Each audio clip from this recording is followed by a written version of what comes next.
Instant dosa খেতে হলে এই ব্যাটারটা ইউজ করতে হবে। তো দেখে নিও আমি কী করে বানিয়েছি। ভিডিওটা যদি ভালো লাগে সবাই লাইক করো, কমেন্ট করো, আর আমার পাশে থেকো। ওকে, এই দেখো ছোট্ট ছোট্ট ধোসা হয়েছে, মিনি ধোসা, একদম পাটি সাপটার মতো। যেহেতু আমার প্যানটা একটু ছোট ছিল, তো তোমরা চাইলে এটা বানাতে পারো। আর যখন বানাবে একটা বড় প্যানে বানাবে, তাহলে ঠিক ধোসার মতো সাইজটা হবে। আর জানো তো, এই ধোসাটাই কিন্তু অনেক দাম এখানে। তো আজকে আমি ঘরেই বানিয়ে নিলাম, তোমরাও বানিয়ে নিও।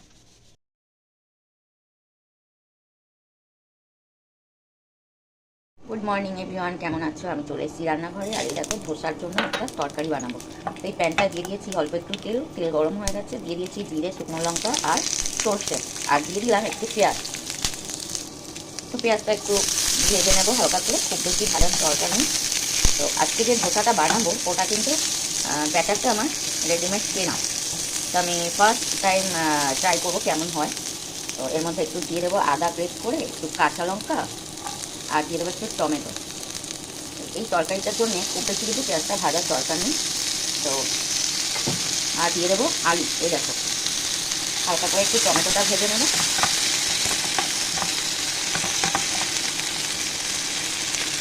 এই যে আলু সিদ্ধ করে একটু হাত দিয়ে চটকে নিয়েছি। তো দিয়ে দেবো একটু নুন, একটু হলুদ, কারি পাতা। এবার দিয়ে দেবো এই আলুগুলো। তো এই দেখো দোকানের মতো হয়েছে না তরকারিটা পুরো?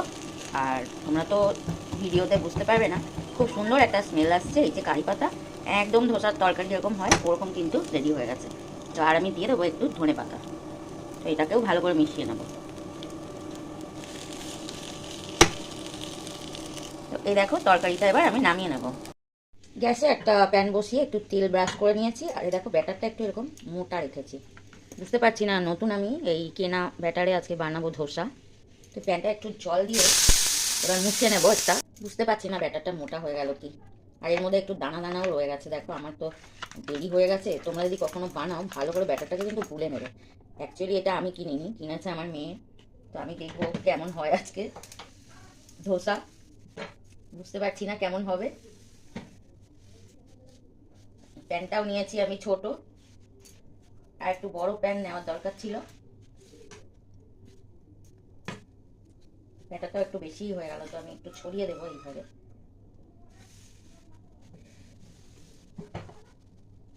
তো তোমরা বানালে একটু বড় প্যানটা নিও, ফ্রাই প্যানটা একটু বড় নিও। অ্যাকচুয়ালি এটা ফ্ল্যাট চাটুতে বানাতে হয়। তো ওকে, আমি এবার দিয়ে দেবো একটু এর উপরে তরকারি, যে তরকারিটা আমি বানিয়েছি। তো ওটাই একটু দিয়ে দেবো। এই যে এগুলো একটু এইভাবে প্লেন করে দিতে হবে যাতে কাঁচা না থাকে। তো আর একটু ব্রাশ দিয়ে একটু এভাবে তেল দিয়ে দিতে পারো সাইড দিয়ে। তো এই দেখো এবার দিয়ে দেবো একটু তরকারি। তো এবার এটাকে আস্তে করে মুড়ে নেব, ঠিক যেমন দোকানে ধোসা বানায় ওইভাবে। তো প্যানটা যেহেতু ছোট, তো আমার একটু অসুবিধা হচ্ছে। তো এইভাবে মুড়ে নেব। তো দেখো দারুণ হয়েছে কিন্তু, একদম দোকানের মতো। তো আমি তো বুঝতেই পারছিলাম না যে কেমন হবে। তো বেশ ভালোই হয়েছে, নিয়ে নেবো একটা প্লেটে।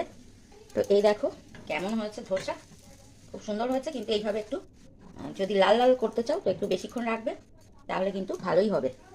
তো যতবার ধোসা বানাবে প্যান গরম করে এরকম জল দেবে, দিয়ে একটা কাপড় দিয়ে মুছে নেবে।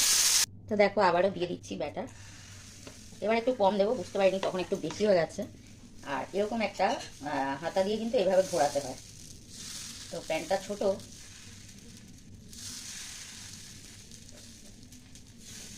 তো দেখো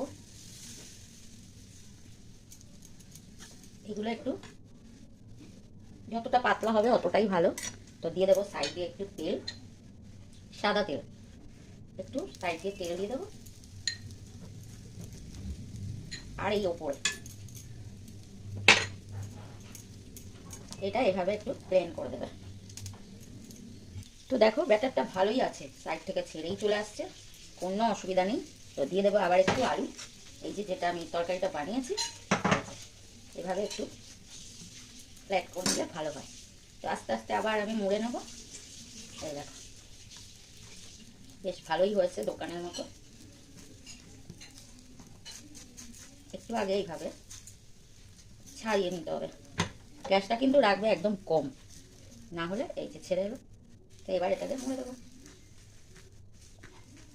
তো এইভাবে তৈরি করে নেবো সব।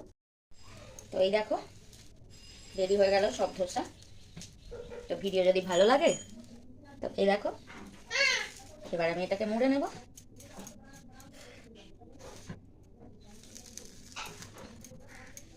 ওকে, রেডি হয়ে গেল ধোসা।